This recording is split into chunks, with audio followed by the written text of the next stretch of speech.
Good evening, everybody. Good evening.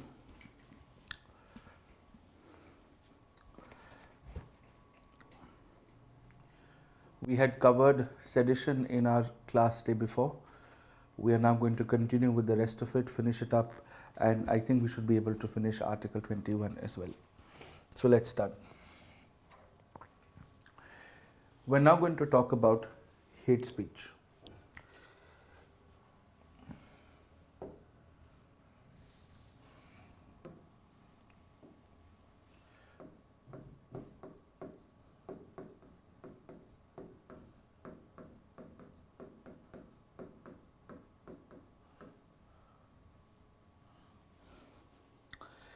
The primary reason we are referring to hate speech, and this has been a previous year mains question as well, and the question was very contextually relevant in 2014, where in 2014 the question was, what do you understand by the concept of freedom of speech and expression?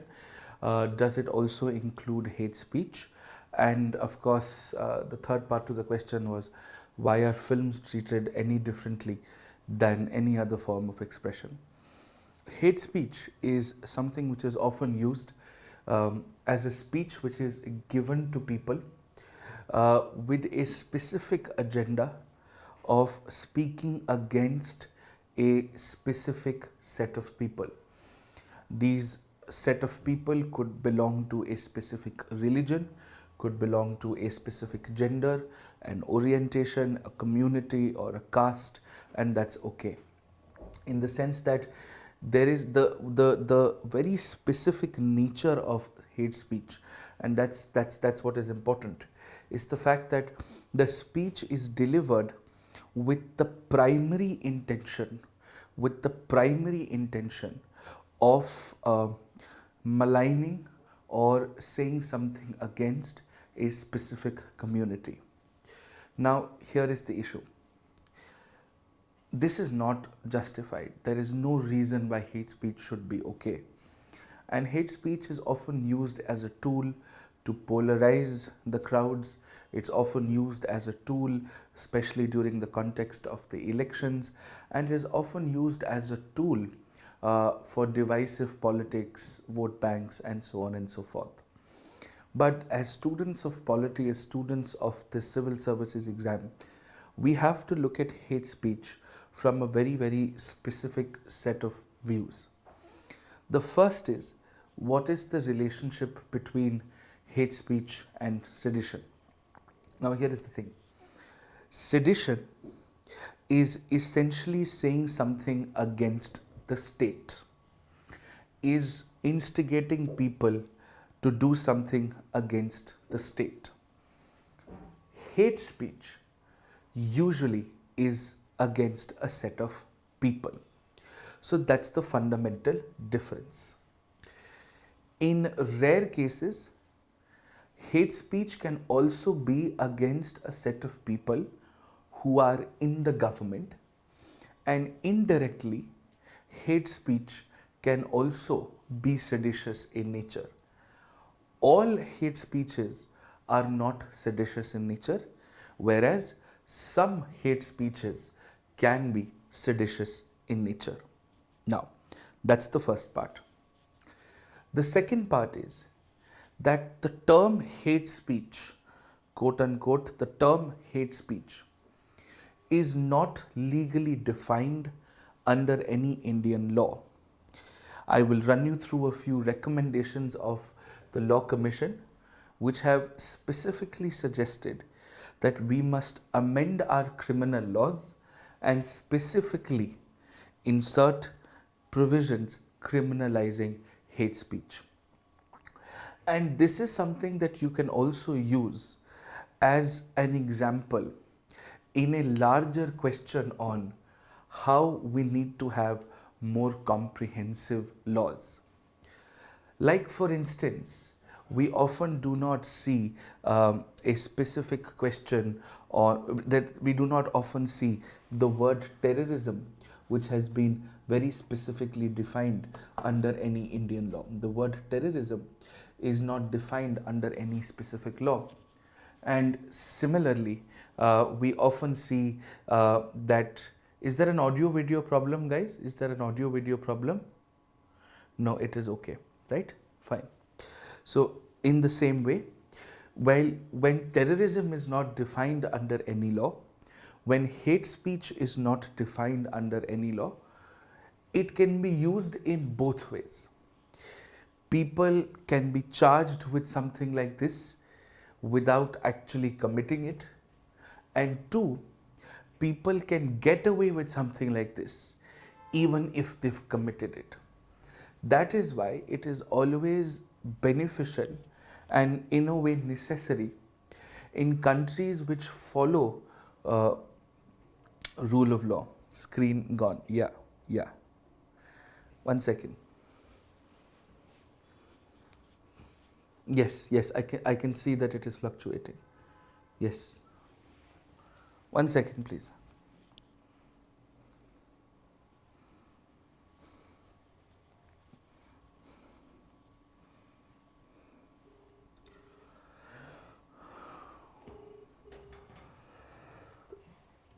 भाई audio video का कोई sink problem है, lag हो रहा है और बार बार में blackout हो रहा है।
All right.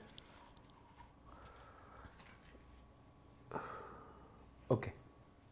See, seems to be okay. There was a minor glitch of some kind. It seems to be working all right. I'll keep my eyes on the. No, it's still fluctuating. It is still fluctuating. Hmm.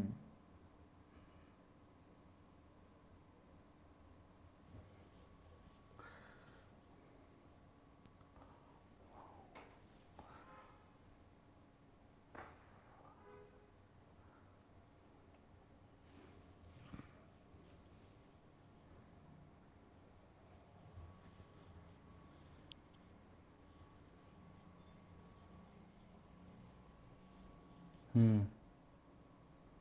There seems to be a black screen. Now it is okay. Now it is okay. Right. Okay. Good evening, everybody. Welcome back. So we'll start again with hate speech. We'll understand what this is, and then we'll continue with the rest of our discussions. Okay.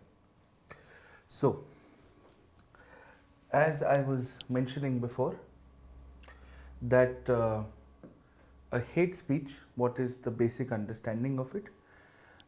Hate speech basically means, it is fine now, yes. Hate speech basically means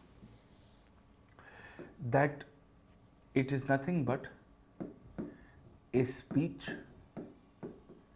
specifically against a specific section of society. Now, this section of society could also mean religion, it could also mean caste, it could also mean gender, right? How is this particularly different from sedition? Because as far as sedition is concerned, it is necessarily against the state, whereas hate speech sometimes may be against the state by instigating a certain section of people, or sometimes it may not be. So it is not necessarily the case that hate speech is seditious in nature. And the other fundamental point of difference is the fact that hate speech is not defined under any law, whereas sedition is a specific criminal offense under section 124A of the Indian Penal Code. And this makes you also understand the problem with laws which are not comprehensive. See, when hate speech is not specifically defined under any criminal law, two things happen. One, the people who are actually committing hate speech sometimes can get away with it, because if there is no law, it is the discretion of the state to apply whatever close related provisions that they can find.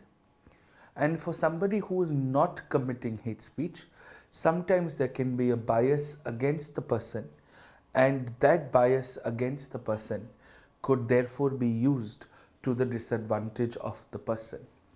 Similarly, like hate speech, you will also see, for example, terrorism, which is not defined under any Indian law. And because it is not defined under any Indian law, we sometimes misuse or sometimes overuse closely related provisions that may have the same effect of terrorism. The most common uses of hate speech tend to be political in nature.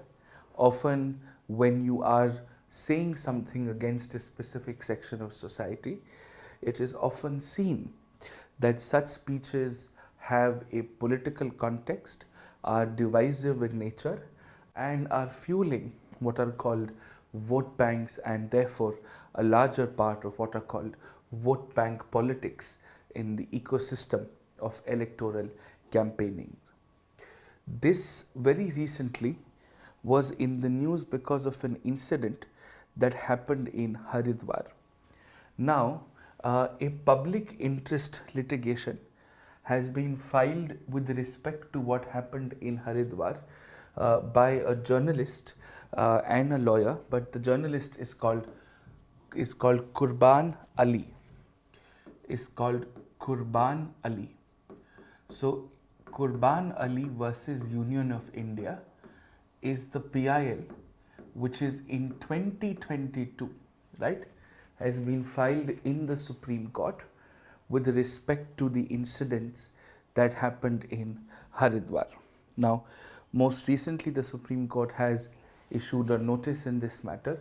The case continues to be pending, but allow me a few minutes to walk you through this.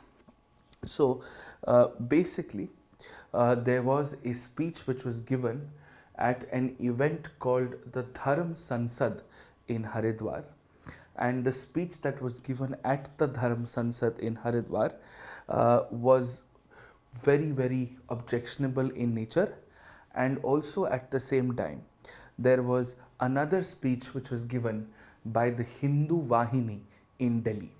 So, two speeches, one at the Dharm Sansad in Haridwar, and second by the Hindu Vahini in Delhi. Now, very interestingly, the person representing Qurban Ali in this matter happens to be senior advocate Kapil Sibbal, who you may also know to be someone who has served as a minister in the previous Congress governments, and of course is one of the more well-known lawyers of this country. Now, this case was sort of admitted in the court, and the primary contention was that the speech that was being made was basically hinting at the genocide of a community of Muslims. Now, genocide basically means the wiping out of a specific set of population primarily based on religion. There are also related words such as ethnic cleansing, which are often used in terms of correlative to genocide. Now, this sort of brings to our attention what is the basic premise of hate speech. Now, when hate speech is not defined under Indian criminal law, then what are the provisions of the Indian Penal Code 1860 which can be applied in the case of hate speech, right? Now, there are several provisions. First, of course, criminal conspiracy, which is also an offense. You don't need to know the section numbers because that is too technical for you, and you will not be asked those in the exam at any given point of time. So, criminal conspiracy, that's number one. Two, as I said, sometimes hate speech can be seditious in nature. So, sedition related provisions 124A can also be applied to an incident of hate speech. Third, there is a specific criminal offense which says inciting enmity. Inciting enmity between classes of people. Inciting enmity between classes of people, right? So that's also something which can be applied in the instances of hate speech. And lastly, we also have a provision for blasphemy, okay? Saying anything which is outrageous or performing anything which is outrageous to social and other forms of morality. So these are usually the criminal provisions that get applied. And very interestingly, the Law Commission, in its report very recently, in the 267th report in 2017, the Law Commission, in its 2017 report, and the report was numbered as 267th. This is something you should know. The 267th Law Commission report, the 267th Law Commission report, this report very specifically suggested that specific offenses or specific crimes or hate speech per se must be criminalized with specificity. So you should amend the Indian Penal Code 1860 and you should add a dedicated offense on hate speech.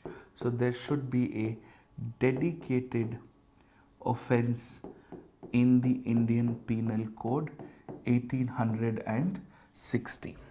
Okay, so that you don't have to club multiple charges, and also at the same time you are not subjecting a person to such heinous charges such as sedition, which may or may not necessarily be true.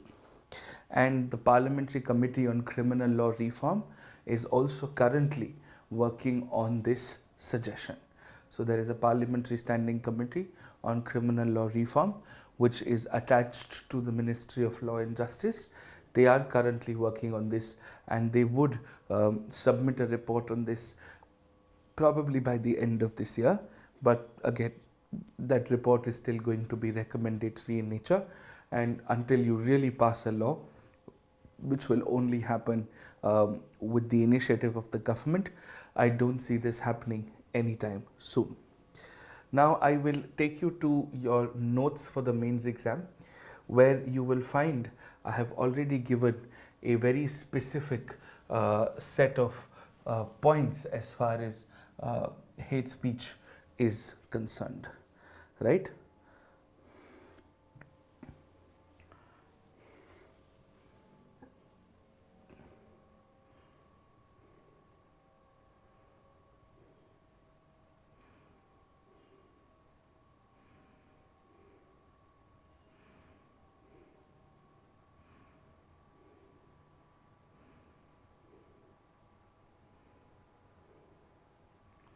Yeah.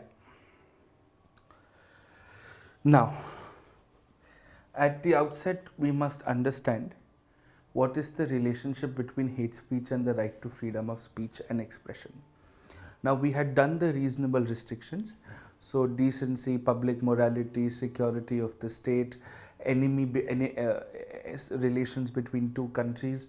There are several reasonable restrictions that apply, and those are reasonable enough for you to think adversely and want to criminalize hate speech. All right. Now, let's get down to the detailed guidelines. Now, the Supreme Court, like it did for sedition, can give you guidelines for hate speech, but the difference is sedition already existed in criminal law. Supreme Court interpreted an existing legislation. With hate speech, the Supreme Court would be really pushing the boundaries of separation of powers, and it could really be the epitome of judicial adventurism, because you're not only interpreting a provision, you are interpreting a provision that does not exist in the first place. So that is the Supreme Court and of course the morality of the Supreme Court. Now, let's understand the key points that we have been referring to. Now, as I was telling you, hate speech more often than not is often used as a tool to gain popularity. I'll give you an example here, right? And this is something that you will understand and you'll be able to quote in your ethics answers also. One of the subjects of your ethics paper is emotional intelligence, which is also a subject of psychology. Now, let me give you an analogous example, a correlative example, right? Now let's understand this. Jigmat already printable notes are there on the drive pass. Don't interrupt me in the class, just have a look at the drive. Anyways, so all of us, a reasonable bunch of us, find a lot of the mainstream news channels particularly offensive. And the kind of things that are said during panel discussions on news channels, especially the really popular ones, such as, the Republic TV or Z or any of those, they are indeed very, very objectionable. A lot of things are said about people of a country, a lot of things are said about people of a specific religion. And while you and I may cringe at what they say, and you and I would perhaps stop watching mainstream news. I don't remember the last time I switched on the TV and watched primetime news at 9 p.m. I think it's been years, ever since something like this happened. I'll share a personal anecdote with you. So back in the day, in the pre-COVID days, I used to often get invited as a panelist on a lot of these news channels for a lot of these debates.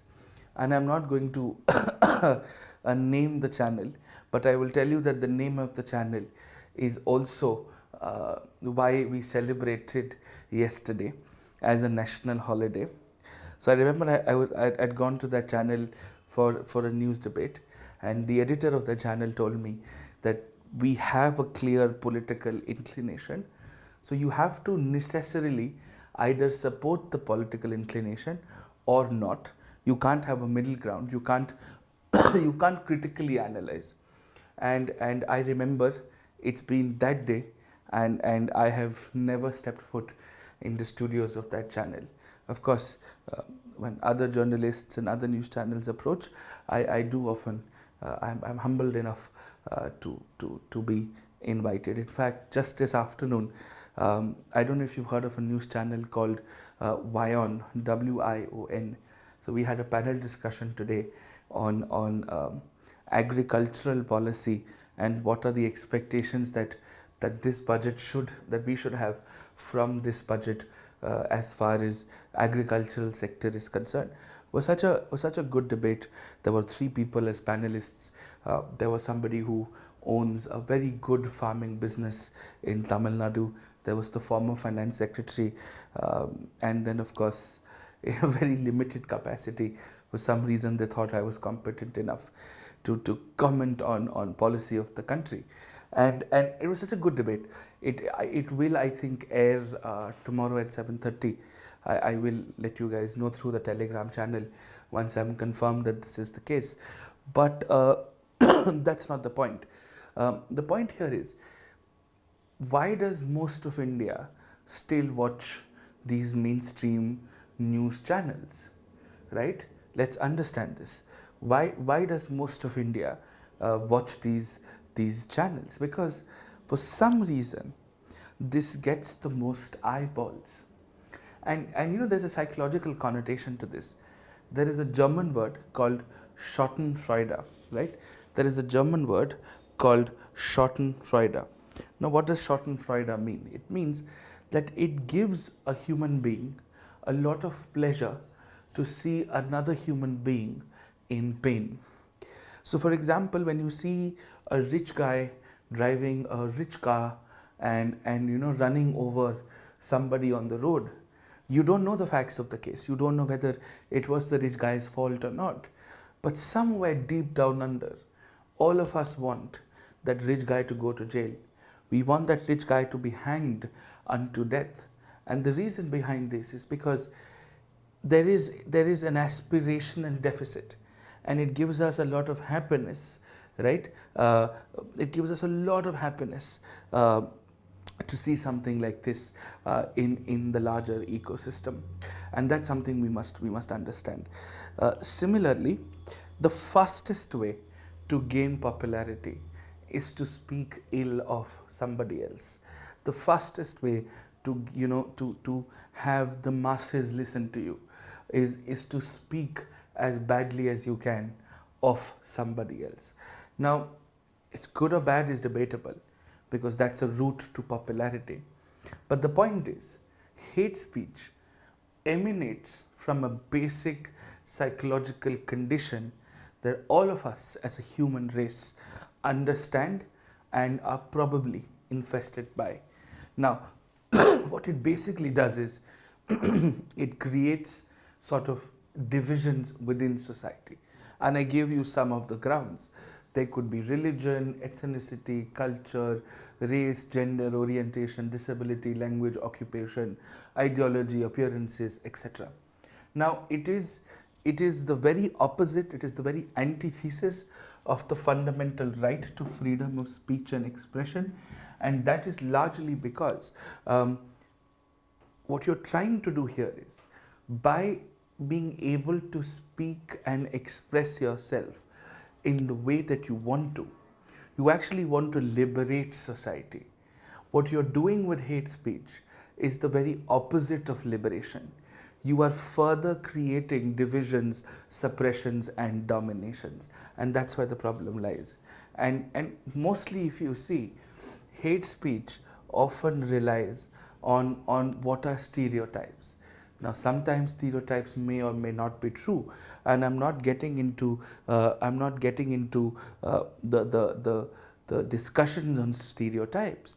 But all that I'm saying here is that when somebody is saying something which can be construed as hate speech, unfortunately, one of the reasons why it gets so much attention, why it goes quote unquote viral on several media platforms, is because you're saying something which people may be thinking of internally. You are saying something which people have already thought of internally. And when you get mass acceptance of your thoughts by somebody saying what you are saying so publicly, it immediately resonates. Now, at no point of time am I justifying hate speech. I'm telling you what most hate speeches contain. They contain nothing but reflections of social morality. It's also very similar to the debate that we have. Is cinema a reflection of society, or is society a reflection of cinema? And both of these are often correlative in nature. And that is why it has often been used in and around elections to create divisive vote banks. They're often anti-minority in nature, and of course, so on and so forth, right? So, this is what is called hate speech. Now let's understand this. When we look at hate speech and we want to understand, how does the Constitution deal with it? Now, firstly, under freedom of speech and expression, it is explicitly mentioned in the Constitution that you can't say anything which goes against the interests of another, right? If you think about it, hate speech is collective and congregative defamation. So defamation is when you speak something against a specific individual or a specific organization, right? But when you speak the same thing about a larger chunk of people, a huge chunk of people, a community of people, then of course it can become hate speech, and it is to the point of being divisive in nature. Defamation can cause a reputational hit, can cause professional losses, but hate speeches can cause law and order problems.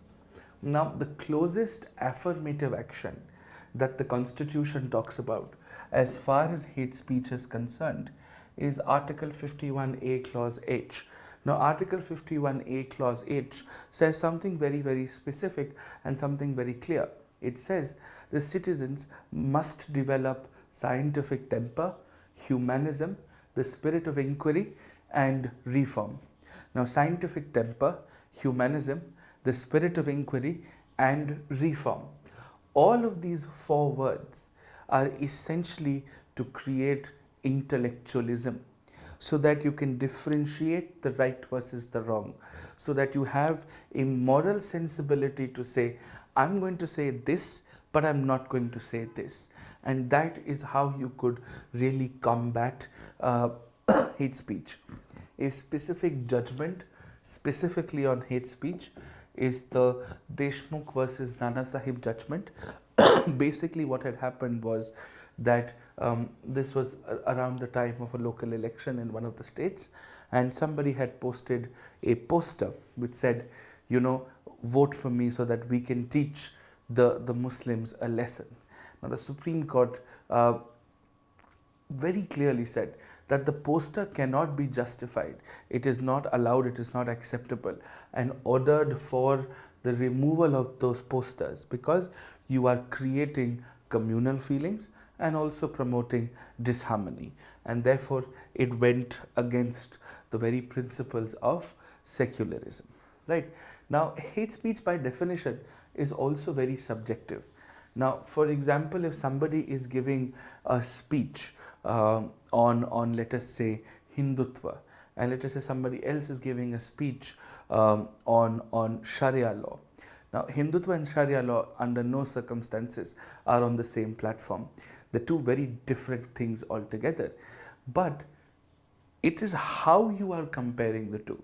It's how you are speaking of your faith, and in this case, the faith of the other religion. It's degree that sort of counts, which is why hate speech becomes very, very sensitive and very, very case driven as far as hate speech is concerned. Now, this therefore takes care of hate speech. As far as the exam is concerned, you should be able to answer 3 specific questions. Question number 1, what is hate speech?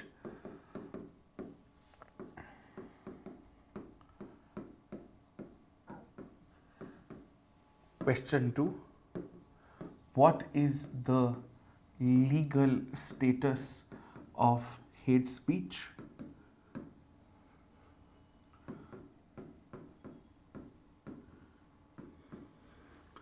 Question number 3, what is the relationship of hate speech with respect to Article 19? Question number 4, how can we combat hate speech? As long as you're able to answer these questions, it is more than enough. Now, if you noticed, the way I gave examples, I said those examples in a very non-controversial way. I said a PIL has been filed in the Supreme Court in the contrast of 2 speeches, one given in Haridwar and the other given in New Delhi.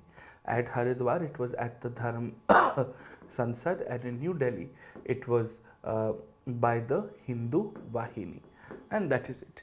And it has been argued that these speeches were referring to genocide of the Muslims, right? These speeches were referring to genocides of the Muslims. Do we understand this? Is this okay? Is this clear? Nothing beyond this would you be needing as far as the exam is concerned. And that takes care of hate speech. Now, let's come to protest. This, of course, has been a matter of grave concern, has been a matter of grave debate, especially because of a few incidents that have happened in India. We're going to first talk about the right to protest, and then we'll understand the difference between protest and strike, and then, of course, what is oftenly called as band.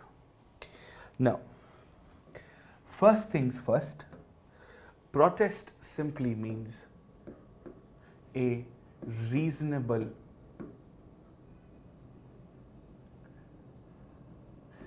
demonstration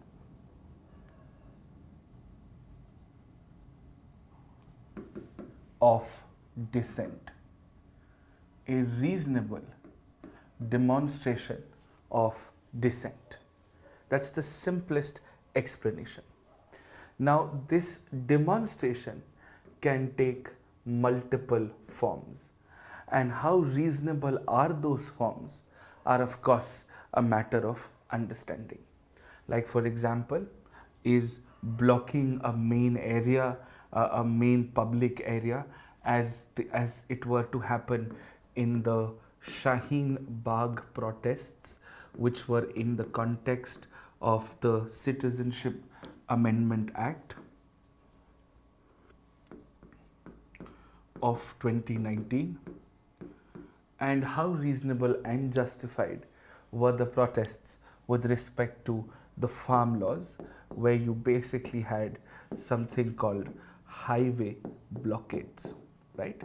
So the basic question with protest is actually a very simple one, that your right, and this is a very popular legal adage that we often use in tort law, that we as lawyers often study in the very first year of law school. The basic understanding is that your right ends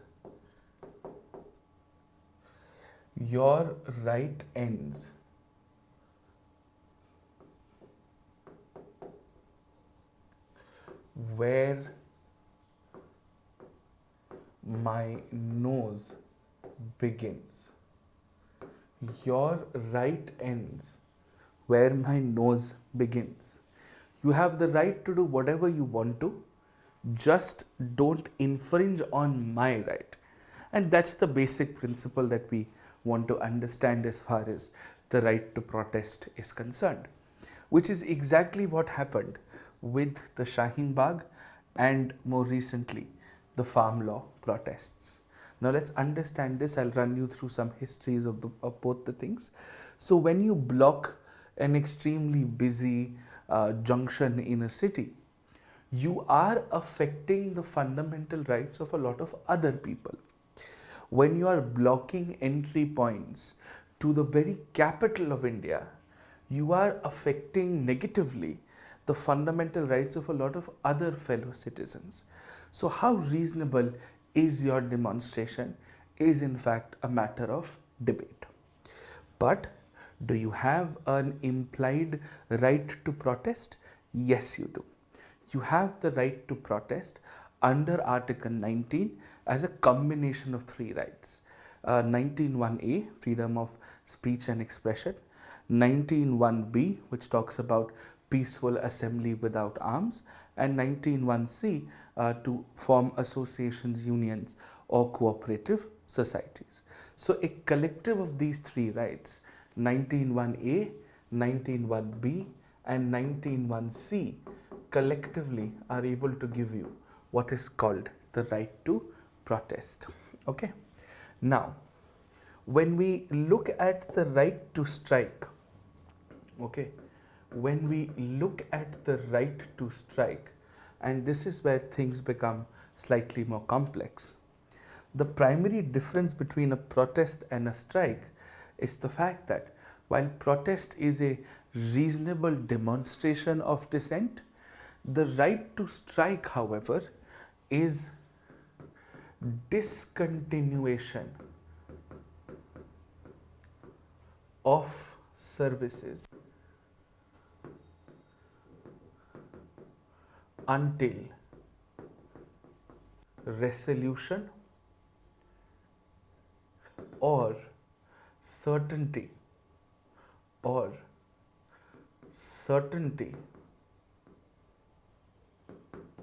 of resolution. Either discontinuation, you're discontinuing services because you want your demands to be met. So either your demands will be met or you are promised that your demands would be met as long as you are discontinuing your strike. Now the basic rule of thumb here is that the right to strike is not explicitly or implicitly guaranteed under any law in the country. It is something which is derived as a practice. There is no law says that you can strike. There is also no law that says you can't strike. But there are specific laws which do not allow specific occupations to strike. You must understand this. There is no law that says you can strike. There is no law that says you can't strike. But there is certainly some laws which say that some people in the country doing some kinds of jobs can't strike. These are people that we are referring to as essential services. Essential services. Now, the first question that you would have with respect to essential services is with doctors, because there is nothing more essential than life, right? Now, even when the doctors go on strike, let us say there have been several instances, and I am ashamed of my country for whatever reasons. I mean, whatever reasons there might be. We as a country have no idea what the medical professionals of our country, the paramedical professionals of our country have been going through these past 2 years. To see people die every day, to see their colleagues die every day, it's nothing short of being on the forefront in a war, right? So that is why we call them foot soldiers, we call them frontline warriors. That's a term that is often used. But there were several news reports, verified and otherwise, where several people of the very country that you and I belong to were beating up, were abusing doctors because of unavailability of medical resources. Now, while I understand that the doctor is the face of the hospital, but it's not the doctor who buys equipment for the hospital. It's not the doctor who arranges for an oxygen cylinder or a remdesivir injection and so on and so forth. Which means we have committed some things that we should incredibly be ashamed of as a country. Now, so even when doctors go on strike, right, and several of them did, let's say the doctors of a hospital go on strike, they will make sure that all the doctors which are employed at a specific hospital don't ever go on strike together at the same time. They will always make sure that the emergency services of the hospital are running, they're manned by a few medical professionals at all given points of time. And that is something that they are exceptionally careful of. That is something that they're exceptionally, taking care of. So that is an important point as far as the right to strike is concerned. Okay, clear? So that is that. Similarly, law enforcement or army officers, defense forces, they can't go on strike. I'll get into the case law for this in a few minutes. I'll take you to the notes also on this in a few minutes, but let me just get some conceptual clarities right. So that's the right to strike. And then, of course, you would have heard of something called a bandh. Now, at the outset, I must tell you, bandhs are illegal. Okay, bandhs are illegal. Now, what is a bandh? A bandh is a political call to action. It's a political call to action to shut down services of a specific state, to shut down services at a specific state.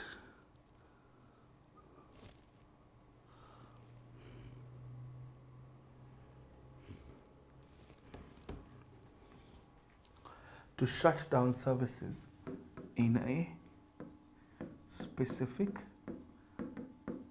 area or state or whatever. Very interestingly, when the government does it, it's called a curfew. When the government does it, it's called a curfew. When the law enforcement does it, it's called a lockdown or a curfew. But when a private set of individuals, could be a political party, they force it, it's illegal. Okay, so a band in very simple terms is a private enforced curfew. It's a private enforced curfew. Okay, so that is what is called a band. A band is as illegal as it's as illegal as illegal can be. Okay, clear?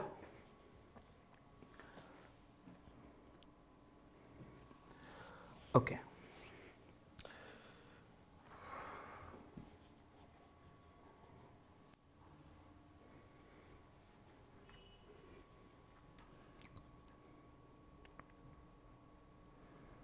Now,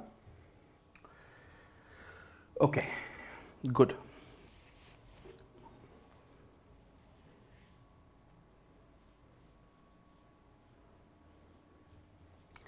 So these are the basic three forms of it.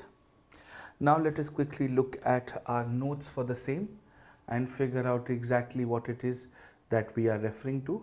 So I'll take you to protest right up front.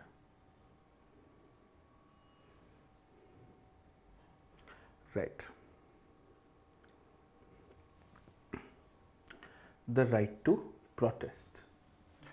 Now, as far as the right to protest is concerned, as I was telling you, it directly is derived from Article 19, Clause 1, Clause B, coupled with A and C, and assures the citizens to assemble peacefully and, of course, without arms. Now, as you would know, public order as a reasonable restriction, public order as a reasonable restriction was added by the very first amendment to the Constitution in 1951, and it simply means the absence of violence and an orderly state of affairs in which people can continue their daily course of life, their normal avocation of life. It also includes public safety. However, the criticism of the government does not necessarily resort or disturb public order. We've had correlative judgments with respect to sedition also saying the same thing. Now, a broader, a more liberal interpretation of Article 19 also means that you have the right to freely express opinion on the conduct of the government, and it also means that if you have the right for association, you also have the right for association for political purposes. There's nothing that can stop you from making a political party, and that is exactly why you cannot at all given points of time, stop people from political congregations. So the Kisan Mahapanchayat may have political aspirations, but it is a perfectly legitimate organization to begin with. And therefore, the right to peaceful assembly also allows political parties and citizenship bodies, such as student groups, university groups, all of these to come together through demonstrations, agitations, public meetings, and to launch sustained protest movements. Now, some of you may remember the India Against Corruption movement. It is at that context that there was Supreme Court judgment, the Ram Leela Maidan incident versus Home Secretary Union of India, because it was a law and order issue, where the protesters, as a part of the Anna Hazare movement, were sitting there in and around Jantar Mantar, and it was a sight to behold, if not anything else. Now, the Supreme Court very clearly stated that the citizens have a fundamental right to assembly and peaceful protest, which cannot be taken away through an arbitrary law. That's a very obvious thing to say, but the Supreme Court is known for saying obvious things in extremely complicated English. Okay, so this is largely how protest works. Now, I'd like to take you back to certain incidents that have happened and how the Supreme Court has interpreted those incidents, more specifically through the citizenship and a lot of other protests. Okay, so let us start.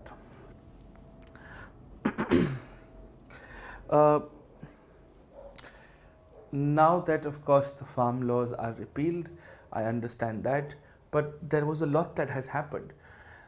The farm laws and the issues around farm laws have also sparked an interest in the limitations to the right to protest and how much is the right to protest truly justified. Okay, so what basically had happened was there were a bunch of ordinances which were then converted into law. So in September 2020, the farm laws as we would know them were passed. Okay, in September 2020, the farm laws were passed. These were obviously heavily contested by the farming community, more specifically the farming community from the states, from the northern states, with specific emphasis on Punjab. So by farmers, by farming organizations, by opposition parties, this was of course one of the most hotly debated laws, at least in the last decade or so. Now, what had happened was all of these laws were actually challenged in the Supreme Court. All of these laws were challenged in the Supreme Court. Several petitions were filed. The Supreme Court clubbed all the petitions and decided to hear the petitions together. Okay.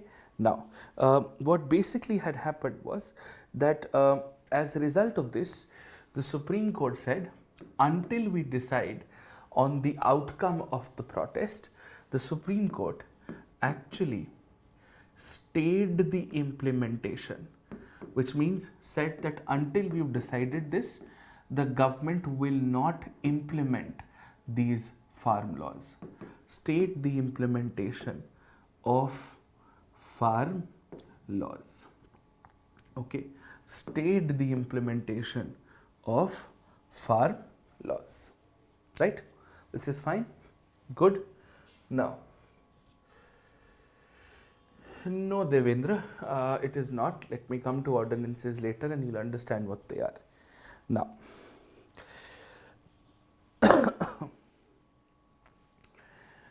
after the Supreme Court stayed the implementation of it, the Supreme Court also formulated a committee wherein the government and the representatives of the protests would sit together, iron out their differences and try to come to a solution. How the Supreme Court recently has appointed a committee to look into the whole Pegasus issue. Similarly, the Supreme Court had appointed a committee so that all stakeholders can come together, can sit together and really, get into the details of it, right?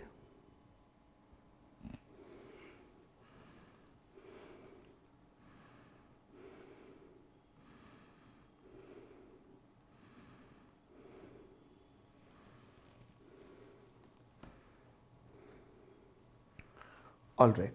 Now, of course, the problem with this committee was that a lot of the representatives of the opposition groups or a lot of the representatives of the farming protest organizations decided to not be present in the committee, decided not to participate in the proceeds of the committee, right?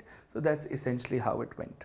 Now, the committee submitted its report. The Supreme Court did not take any action on this report. The report was pending. The case was pending for quite some time.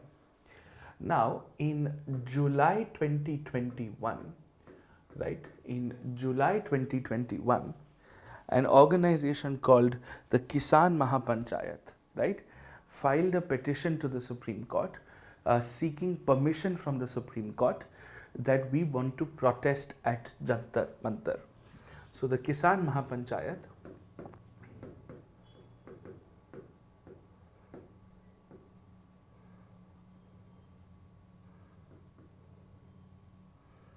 filed a petition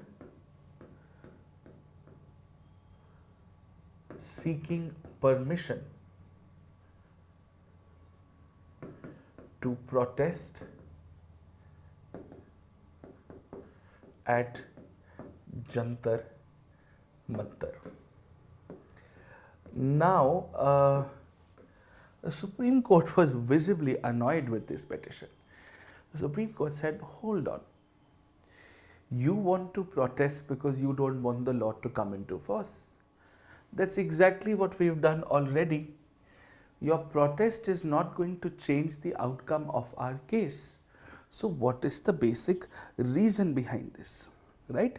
And of course, the Supreme Court said when we are already looking into the matter, you protesting it is not going to make any difference. The government, anyways, cannot implement this. The government, anyways, cannot put this into practice because we've put a full stop, we've put a comma to this, if not a full stop. So hold your horses. Supreme Court then pondered, said, do you have an absolute right to protest? You don't have an absolute right to protest.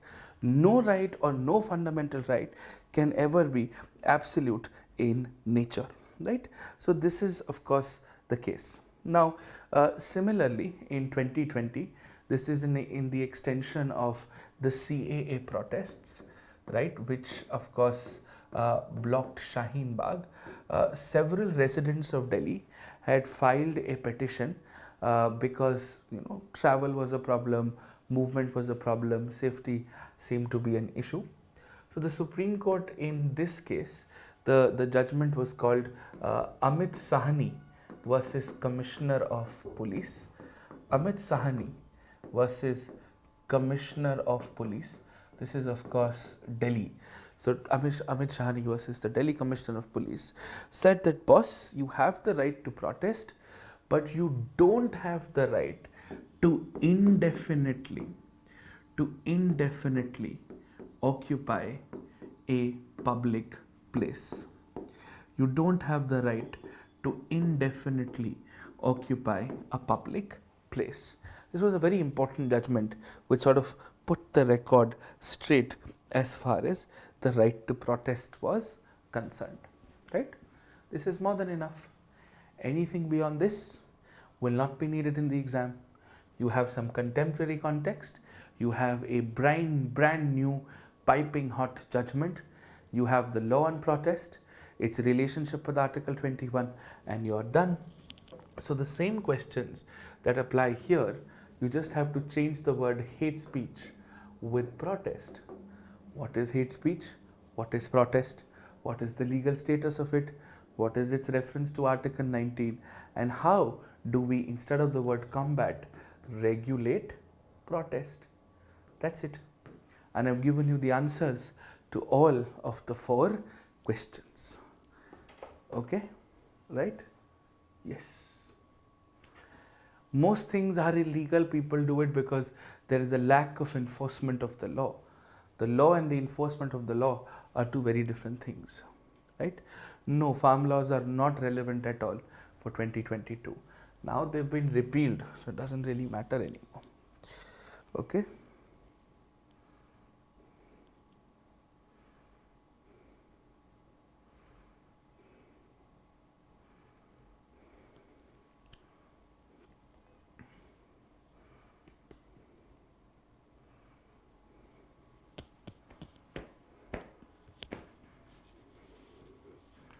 All right. Okay. Good. Now, I think all points as far as dissent is concerned are covered. We'll now spend some time on censorship, and then of course we'll roll over to media. You can take a 5 minutes break, and then we'll start with censorship.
All right.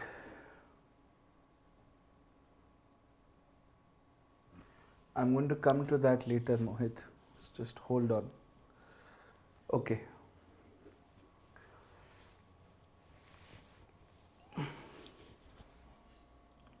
That protest should be allowed reasonably. So we've covered sedition, we've covered hate speech, and we've covered protest. We are now going to be looking into censorship. I love how politically surcharged the student community gets with respect to protest and hate speech, as if you guys are the ones going and protesting. Parlo be. Chalo. Now let us start.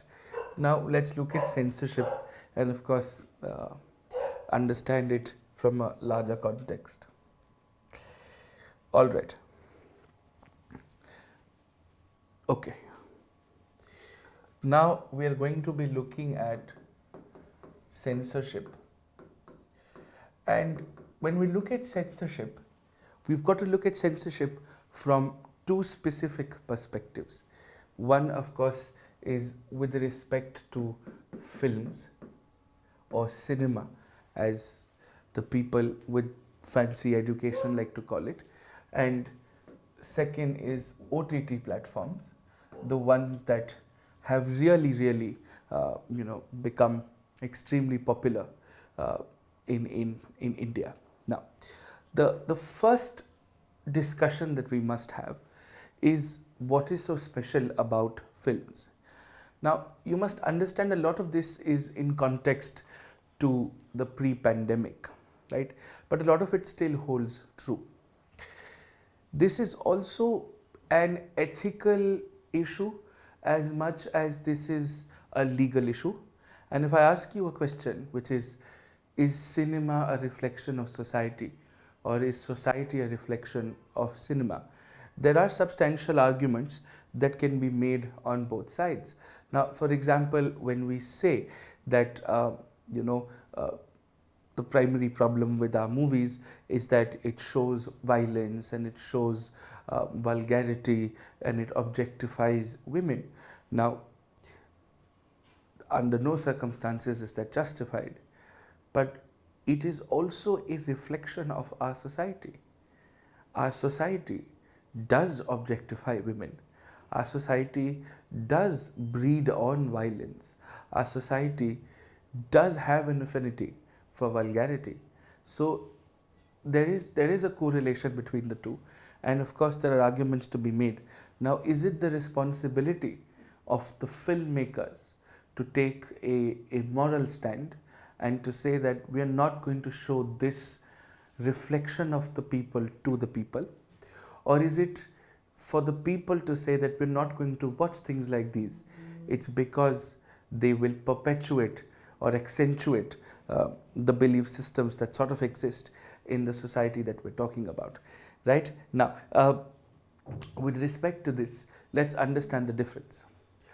Pre and post pandemic, while I understand OTT platforms have indeed become a craze and have become a rage, so to speak, but you must still understand that if you're somebody who has a Twitter account and if you're somebody who can afford Netflix, you're in the 2% of the country's population. 98% of the country doesn't have a Netflix account. They don't do what is in your generation commonly called as Netflix and chill, right? Now, these are things that don't happen to 98% of the population that we are referring to. And for that population, entertainment is something which is a recurring but an individualistic endeavor. You save up some disposable cash, you go and watch a movie. And that is why movies have an impeccable impact on society. They've had the impact for years and years and centuries to come. While OTT platforms, on the other hand, are anytime, anywhere kind of concepts. You can watch anything at any given point of time as long as you have a mobile device which is connected to the internet, right? So there are two basic differences. So films have a more permanent, a more long-lasting and are individualistic acceptances of entertainment. They are also something which have a distribution channel. There's a lot of physical infrastructure involved, whereas OTT platforms are essentially a consumption anytime, anywhere kind of a thing. But from a regulatory point of view, from a legal point of view, what is the fundamental difference between films and OTT platforms? The difference here is this. The difference is when we do look at films, right, they are regulated by the state. Films are regulated by the state. There is something called the Cinematograph Act, and this law allows you to create something called the Central Board for Film Certification, which of course is commonly called the Censor Board. OTT platforms, on the other hand, are self-regulated, and the law is giving you guidelines for self-regulation. So you've got something called the IT rules, which were enacted in 2021 under the IT Act, and they give you a framework, a guideline of setting up organizations which will regulate your OTT platforms. That's how you have organizations such as the Indian Broadcasting Federation. You've got organizations such as the Internet and Mobile Association of India, which is one of India's largest OTT regulators, right? So you've got this. And very interestingly, and before we forget, and we don't really talk a lot about this because it is heavily regulated, you also have something called TV. Now this includes your cable TV, this includes your public broadcasting, and for that you have the Cable TV Networks Act. You have this, right? And this makes sure that your DTH and all of that is being taken care of. Now this has been out of debate. This has really not been a problem. Nobody's really questioned it. Life has gone on TV. We know what happens on TV. It's not worth watching, right? So it's okay, right? It's rightfully called the idiot box, for the lack of a better word. Now, so there are issues here. Now there are issues because of certain reasons. First, we must analyze the composition of the censor board. And this was in news in 2014, which is why there was a question on films in 2014. So what had happened was a prolific folk artist, I think Leela Samson, was the chairperson of the censor board, and there was a lot of pressure on her to give a certificate for a movie called Messenger of God, MSG. The Godman is now in jail for obvious reasons, and she resigned over the politics. And then in 2014, which coincides with the tenure of the current government in the previous Lok Sabha, they brought a gentleman called Pankaj Nilani. Now, Pankaj Nilani was always known to be somebody who was congruent to governmental interests, and therefore all permissions were given. And when Pankaj Nilani was made the censor board chairperson, half of the members of the censor board quit in protest, that they were not happy working under him. There were some work ethics issues. Now, of course, there is an issue with the censor board and how it functions. So that's the first issue. The second issue is, see, the censor board is essentially a statutory organization. It gives you certificates. So you get a U certificate if the movie could be watched by everybody. You get what is called a U/A certificate, which means it can be watched under parental supervision. You also get an A certificate, which is something I don't need to explain, hormonal teenagers like you. And then, of course, there is something called an S certificate, which is for specialized screenings, which means these movies would most likely be seen by engineers or by scientists or by researchers. So you've got a U certificate, a UA certificate, you've got an A certificate, and you've got an S certificate, right? And this entire concept of censorship works on the pre-censorship model, which basically means that the first set of people to see a film in this country after it's been made and after your fun premieres are done in Bollywood is the censor board. And once the censor board gives you the certificate, the film is essentially screened for the public, right? Once the censor board gives you the certificate, it is screened for the public. So you have something called the pre-censorship model as far as India is concerned.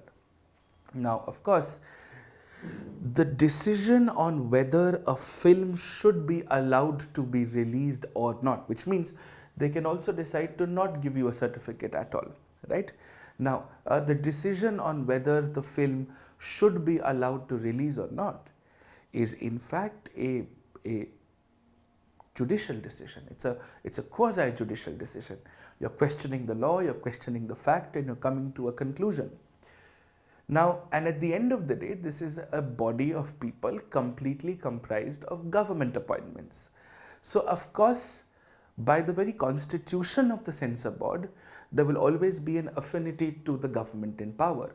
Now, of course, the law tells you that you can be independent and autonomous and blah, blah, blah, as the glorious things that we tell about institutions in the country. But the censor board is not, in practicality, a very, very independent organization. That is why you had something called the Film Certificate Appellate Tribunal. Now, the Film Certificate Appellate Tribunal is where you could go to once the censor board had either rejected your film or had given you a certificate that you think you are not happy with, or they had recommended certain cuts to the film. And then you could question those. And this was a very recent tribunal. It's only existed for about 3 to 4 years. And in 2021, because the government has been on a tribunal cleansing exercise, and that's a topic that we'll cover in tribunals later on. So basically what happens is tribunals are a midpoint of the executive and the judiciary. So a tribunal is basically a court which has judges and government appointees as well. It's like tug of war, where the judges want more powers for themselves and the government wants more powers for themselves. Now, in this tussle, of course, the judiciary will keep coming up with judgments and saying that the tribunal should be like this, the tribunal should be like that. So what the government does in 2017 onwards is that it starts merging tribunals.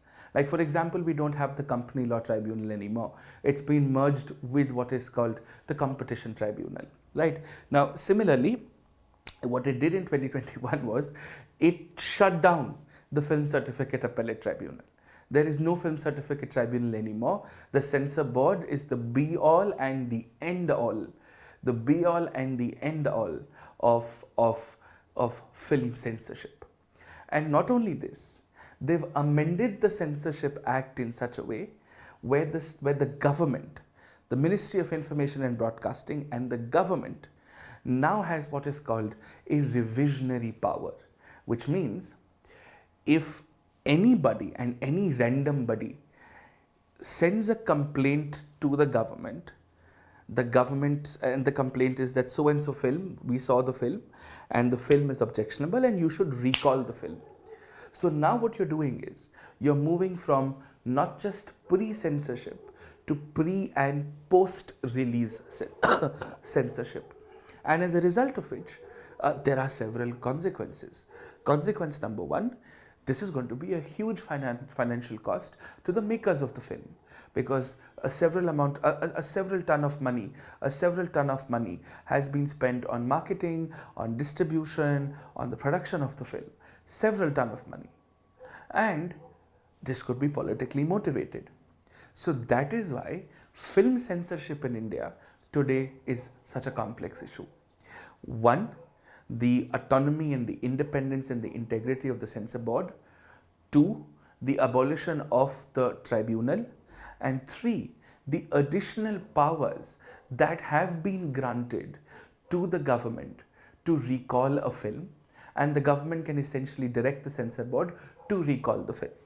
And this is why film censorship has become such an important issue.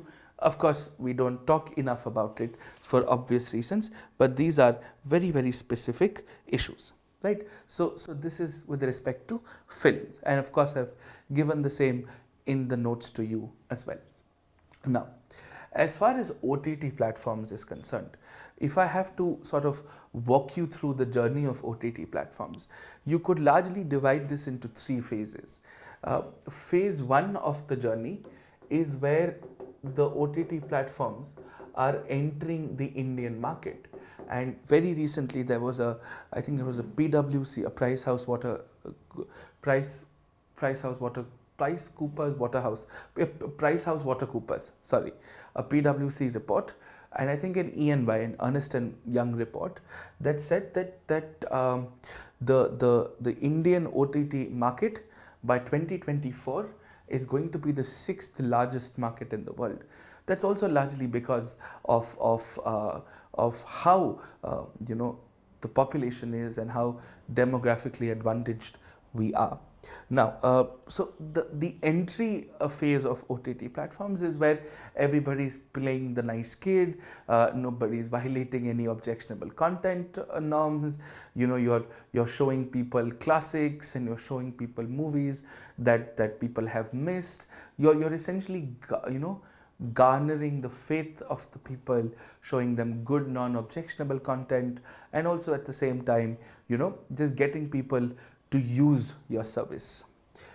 And then comes the second phase, and the second phase I think is around the time where if I have to really put a finger on it, I'd say sacred games could demarcate the second phase of OTT platforms.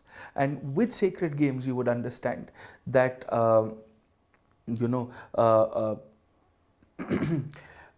that's where violence and vulgarity and all of those things were so eminently shown in this series. And that's when the government started saying, why don't you guys regulate yourself? And then the third phase is this phase where the government has given you guidelines on how to self-regulate. You don't have a censor board for OTT platforms. What you have are boards that you have been asked to create with a specific set of guidelines. That there has to be a compliance officer, there's going to be a redressal officer, you're going to give certain amount of certificates, all OTT platforms should have parental controls, the shows should very clearly say for what set of audience is it for. You're going to have multiple sets of certificates, a U certificate, an A certificate, 7, 13, 16, several age layers of certificates, and so on and so forth. The technical details are in the notes and you can go through them, but that's largely what the OTT development is. Now, when you look and compare it to films, when you try and understand how films are functioning, how films are sort of developing in India as we speak, what do we understand? We understand that films in India, if we go back to the days of the censor board, and if that's okay with you, I'd like to walk you through a little bit of a history of films in the country so that you understand what is it that we are largely referring to. Okay, so what a lot of people don't know is that censorship or the idea of censorship is not a post-independent phenomena. In fact, censor boards have existed in the pre-independent era as well, because you've had films in the pre-independent era. But the primary difference between the censor boards of pre-independent era and the post-independent era is that we had regional censor boards. And when we say regional censor boards, what is that supposed to mean? It means that you had one in Lahore, you had one in Delhi, you had one in Madras, in Bombay, in Calcutta, and they had jurisdictions over the northeast, west, south kind of regions. post-independence, through the Indian Cinematograph Act, you created a national censor board, and that's largely how it works. And this act was passed in 1952, and that's how this act has been the case. Now let's understand this in terms of certain movies that we would like to know about, certain issues, certain controversies. Now I'm going to give you examples of movies which are non-controversial in nature, in the sense that you could quote them openly in your exams. I'm not going to get into the whole Padmavat and all of those line of things. No, I'm going to get into some substantial examples, give you some substantial movies which have a substantial issue behind it. Okay, and I'll walk you through about the last 10 years or so of censorship history. So in 2002, right, in 2002, there was a movie called War and Peace. Now this movie in 2002 was directed, it's an Indian movie by the way, was directed, if I recall correctly, by Anand Patwardhan. And this movie was about the 9/11 attacks, the September 9/11 attacks of September, which is the 11th of September in the US. And it had some scenes with respect to bomb blasts. It also had some scenes with respect to nuclear testing and so on and so forth. Now the censor board said that you can't show these scenes to the public, you can't show these things to the people at all, and therefore we will have to ask you to make about 20 cuts and delete those scenes. Now at that time the Film Certificate Tribunal did not exist, or the Censor Tribunal did not exist, and as a result of which it so happened that you had to go to court. So when the Censor Tribunal did not exist, your only option was that you'd have to go to court, and people did go to court. The director and the producer did end up going to court, and the court of course said that, boss, we've seen the cuts, we've seen the movie, there's nothing objectionable about it. The court declared the cuts to be unconstitutional and ordered for the movie to be released in its original form, right? Then in 2003, there was a beautiful movie that unfortunately didn't make it at that time into Indian theatres.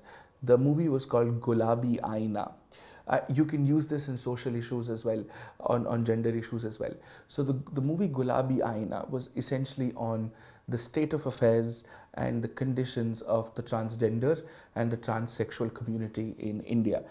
This movie was directed by Sridhar Rangayan, and this movie was straight up banned by the censor board in 2003, largely because this movie showed how the transgender community had to work in prostitution rings and the socio-economic cultural depravities that they were largely living in.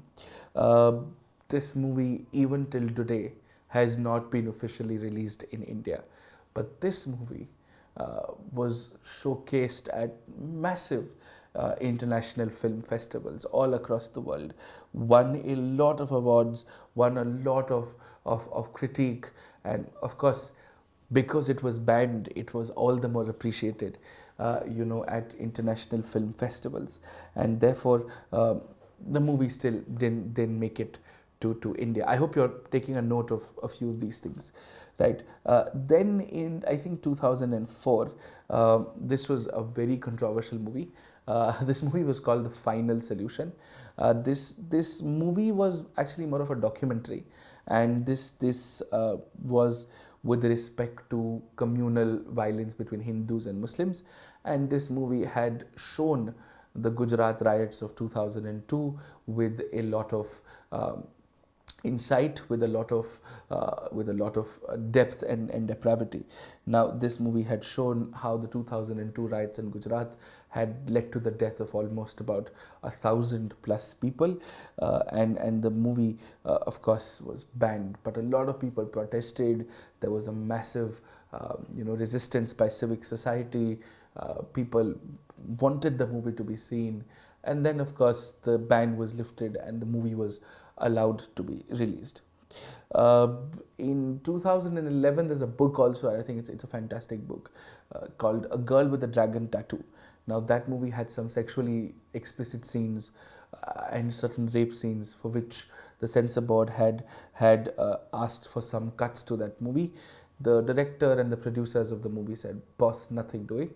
We are not cutting it," and they decided to not release the movie in India at all at theaters, right? And then of course eventually now you could see these movies on TV networks, but with all the cuts that there are now. Then you come close to 2014-15, where the whole MSG story happened. Leela Samson had to resign, Pankaj Nihalani came, and that's when then a few years later in 2016, you would have all heard of a movie called Udta Punjab. Now, Udta Punjab has a fascinating story with respect to censorship, because firstly, Udta Punjab was, I think, produced by Anurag Kashyap and Ekta Kapoor, and this movie, for those of you who have seen the movie, portrays drugs in Punjab. Now, the censor board directed that, "Boss, this movie has a lot of swear words, has a lot of objectionable scenes, and also names places in Punjab which are infamous for drug consumption and the cartelization of drugs and the whole soft route of drugs from Afghanistan, into Pakistan and so on and so forth." Now, with respect to that, though the censor board said that you'll have to change the names of the places, you'll have to make all the cuts that need to be cut. Now, the filmmakers appealed against this at the Bombay High Court. And the censor board had requested for some 100 cuts, and the Bombay High Court ordered the release of the movie with, I think, with less than, I think it was just 1 or 2 cuts, I think, at the most, and said the movie should be released as it is. In 2017, there was a movie on female sexual liberty called Lipstick Under My Burqa. This movie was banned by the censor board, said that, "Boss, this movie showcases the fantasy of women," which I think is as objectionable as it could get. If men have fantasies, so can women. And even if men don't have fantasies, women still have all the right to have all the fantasies that they want to. Now, of course, this movie was banned.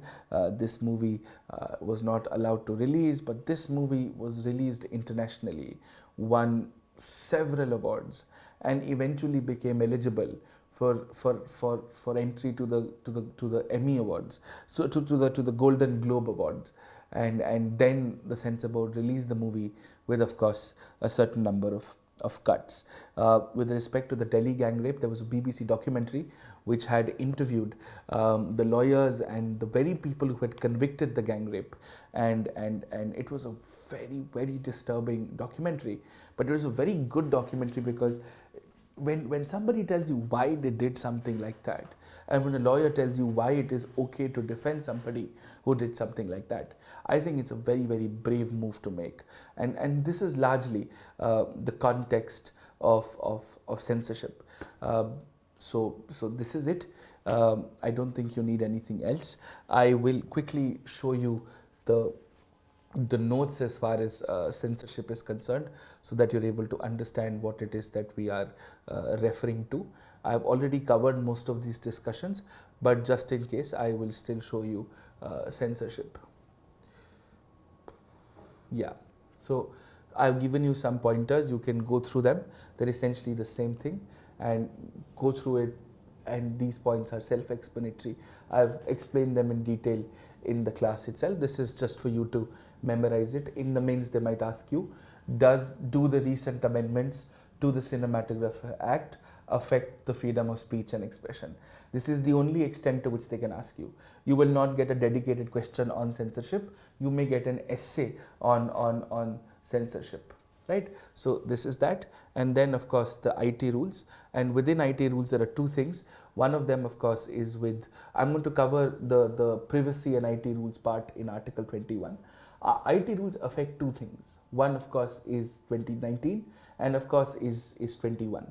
So 19 is with respect to OTT platforms. 21 is with respect to privacy. So we're going to come to that later. So with respect to IT rules, this is your instructions, there are going to be grievance redressal officers, there are going to be curated content, they have to report their mechanisms. All of those things are here, and I've sort of covered this in the larger context. Okay, so this is more than enough. This takes care of most of your discussions on censorship. I don't think you need anything else. I will cover journalism and derivatives, and then of course look at certain closing remarks on Article 19, and then move to 21 tomorrow. Hopefully finish 21, and then of course we'll spend some time. It's going to take us, I think we should be done with theme 3 by the end of the week, and then next week we could start with theme 4, and we'll take about, I think, 12 more classes, and I think before your lockdown opens, I think we'll be able to finish with polity entirely, because it's going well, it's going in a flow. I want it to be done as soon as possible, for multiple reasons, right? Yes, you can, you absolutely can. There's no problem at all, right? Okay, thank you.